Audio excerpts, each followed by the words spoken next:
Hello, hello.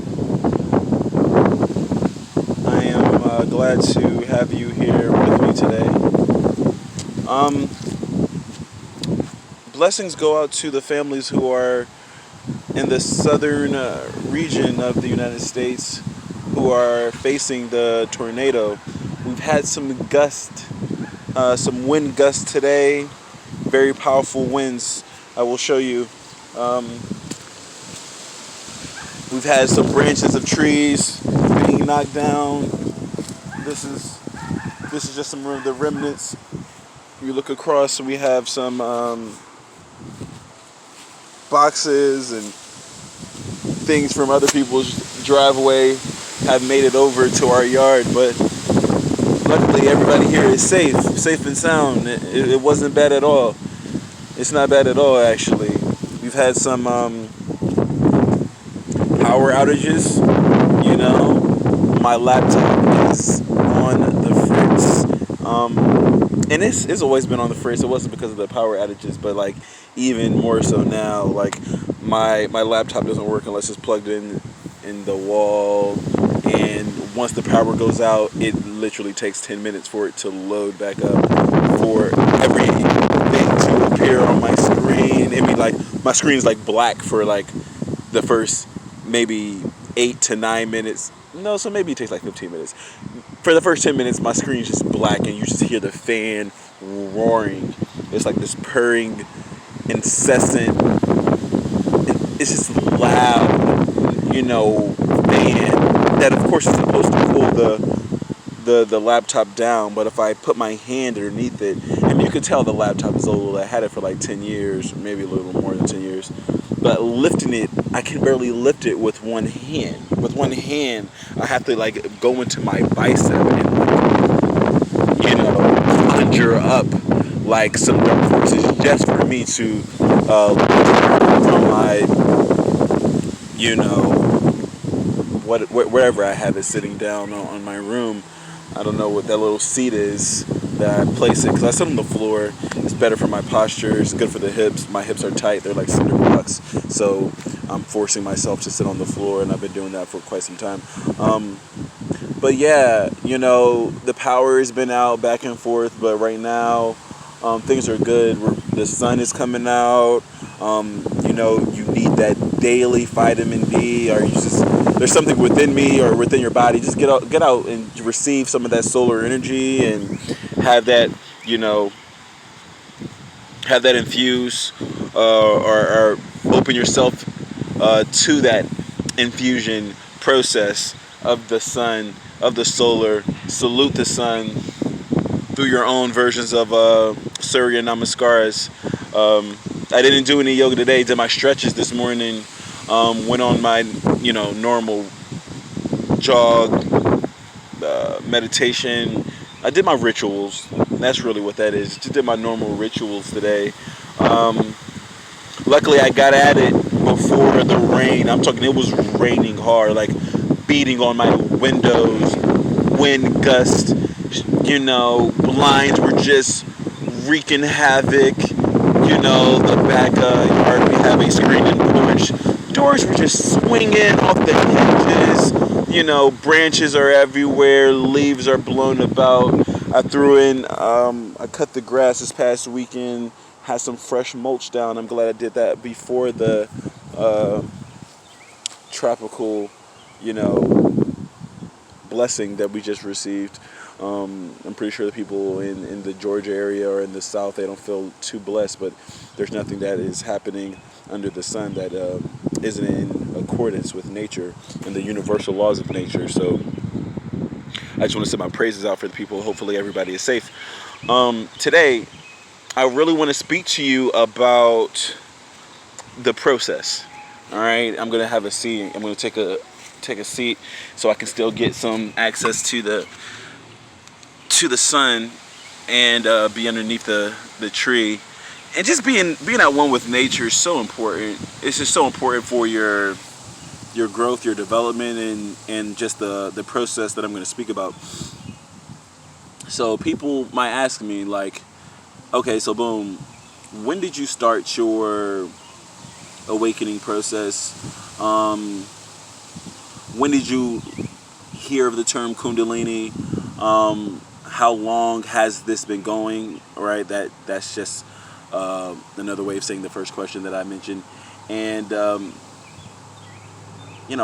am I getting on with it right now? And I'll try to be candid about this, all right, because that's my strength.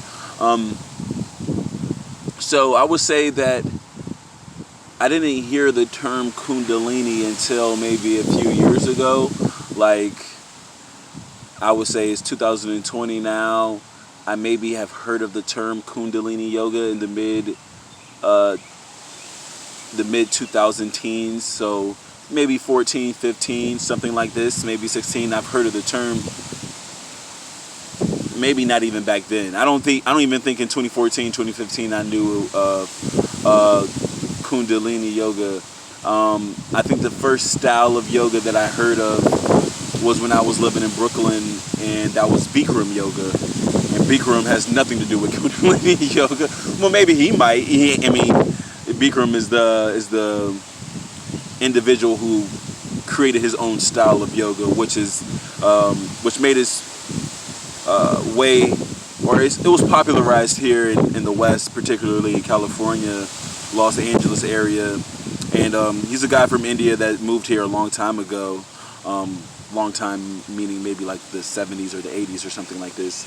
And he had been teaching yoga in California, and he took a lot of his practices and he created his own, not his own yoga poses, but his own cycle, his own style of teaching the class with his, maybe it's 12 to 15 asanas or poses.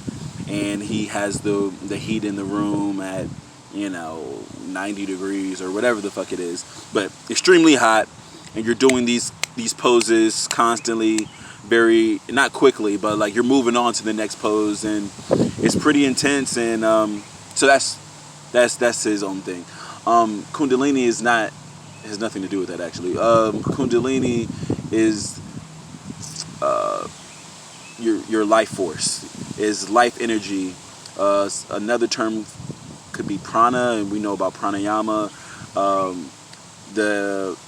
The universal life force is prana energy, and the yama is the breathing or the regulation of that energy.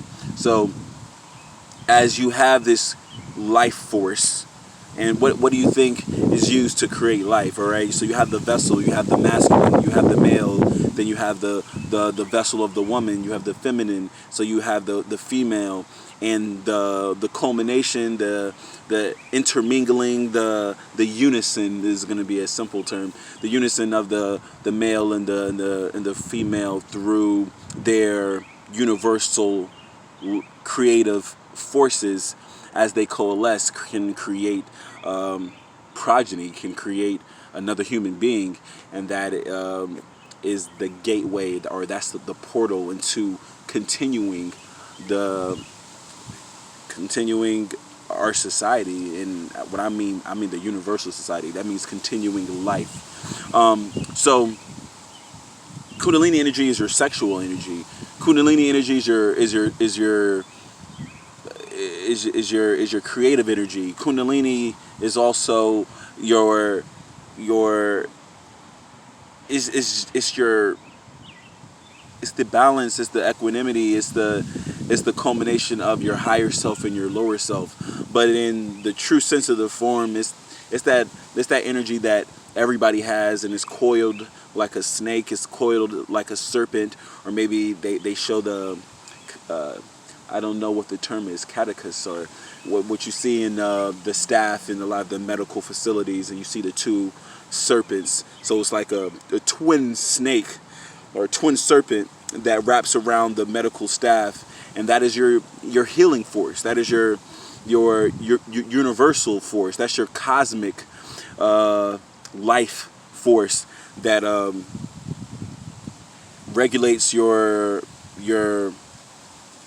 spiritual self, your higher self, your cosmic self, the Christ that is within you. All right. So it takes, I'm not gonna say it takes a lot, because there are going to be a lot of people who will awaken this force, awaken this energy, without them knowing it. For me, I didn't say I called upon it. I didn't. Maybe I did. And when I say maybe I did, maybe throughout my prayers, throughout the times of me just being in my room at night, and there were some periods. There were some periods when I was drinking a lot of wine and smoking a lot of weed, and being in an altered state. I was in a very spiritual state.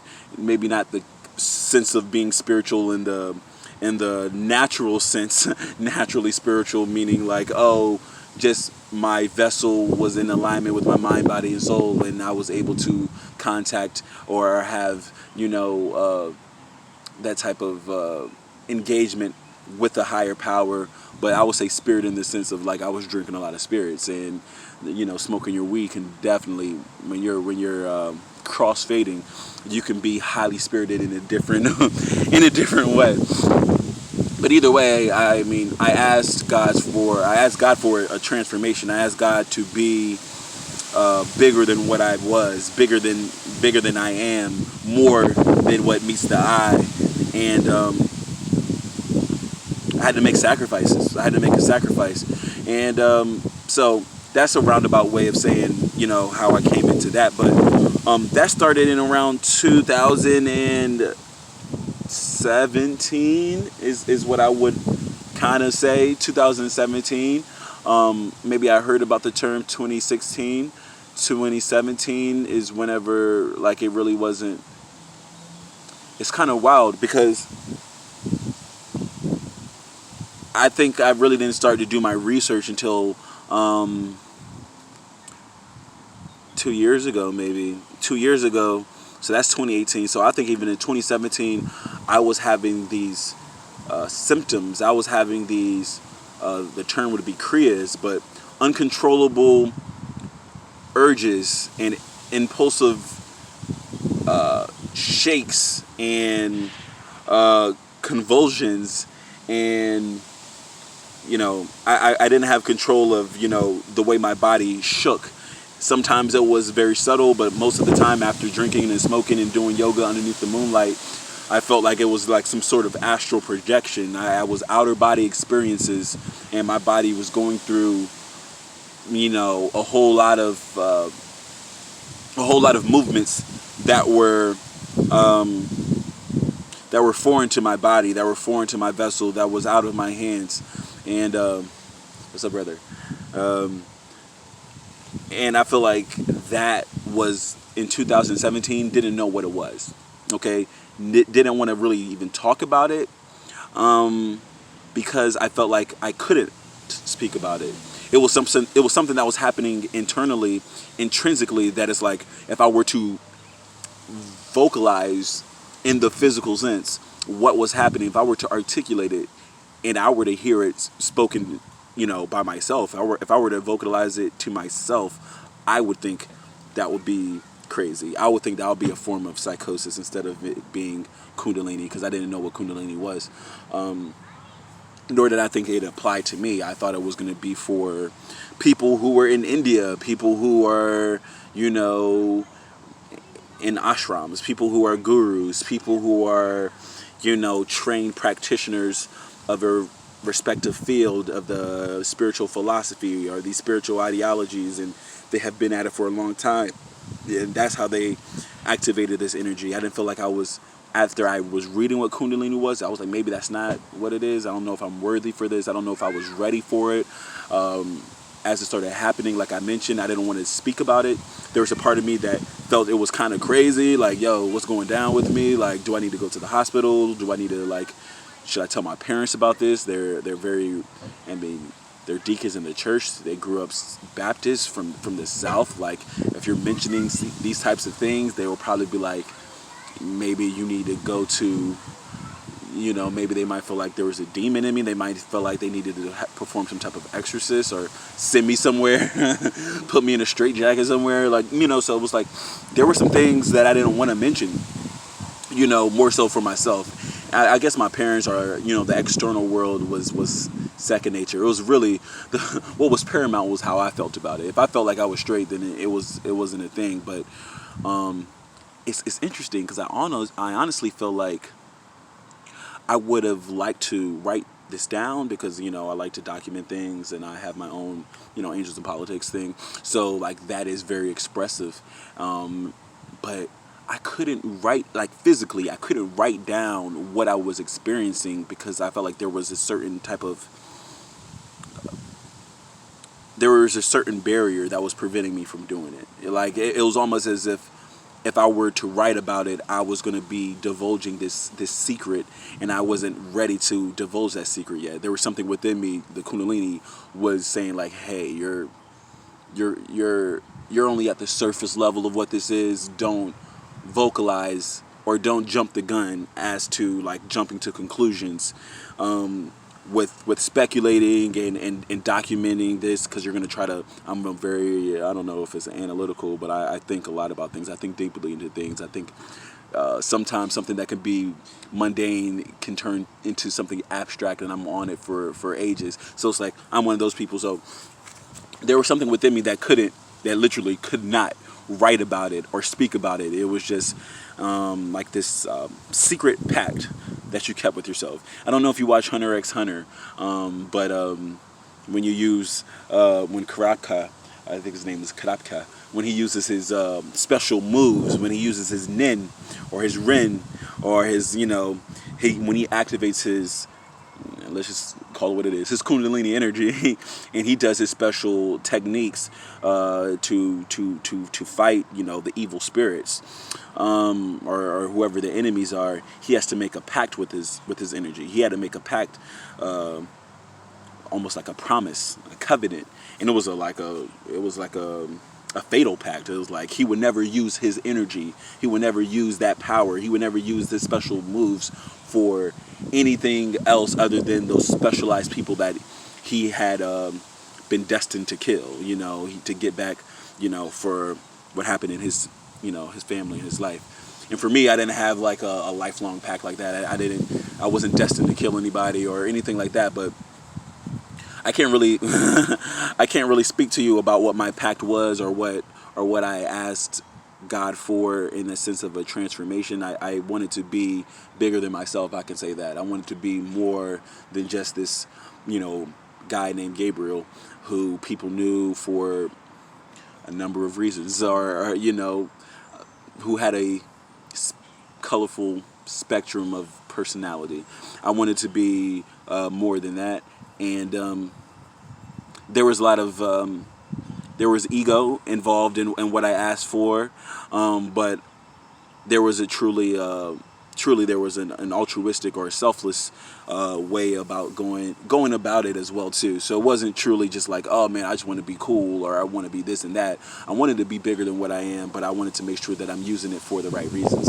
So I guess that is a part and parcel with this whole Kundalini energy. Is like you're coming into a part of yourself. It's the unison. You're bridging the gap between your higher self, your lower self, the active self, the passive self, the subconscious and the conscious. It's like that middle ground that is almost like that Dante's Inferno. It's like that middle stage that it's like that Kundalini energy, that Christ-like energy, that your highest form of yourself, the optimal version of yourself is stored away deep inside of you, but it's trapped in purgatory, and I would say in my past, I was allowing a lot of that energy to flow downward, because it's your universal, it's your life force, it's your creative energy, and a lot of my creativity, a lot of my life force, a lot of my universal energy was flowing in my midriff region. It was in my lower regions,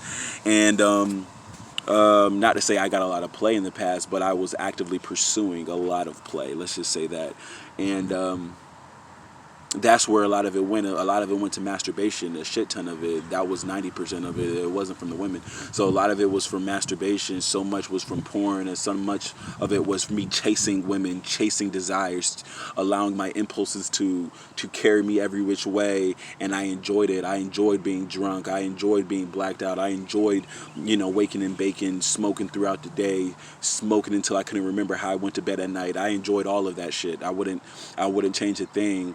You know what I'm saying? I enjoyed going out and going to the beaches and going to the parties and going to the clubs and going to the social environments where there were beautiful women all around, and me being this hyper extroverted individual. When you put me in a social environment like that, I mean, it's like an outer body experience. I just go and I can't control myself, and I loved being out of control in that sense. But what was my initial question? What is the Kundalini? That was the Kundalini. When did it start happening? Late 2017, 2018. I started having conversations with, close friends of mine, close colleagues, brothers of mine from school, who were having not my experience but similar experiences, and who were a bit more knowledgeable in the term of Kundalini, or in that realm of Kundalini. And it was just good to have people to talk to. And even though I didn't use the term, it was because even then I wouldn't say, "Oh, I'm going through an awakening process." I would just say, "Man, It was like, bro, you're going through some shit." You know what I'm saying? You're going through some shit.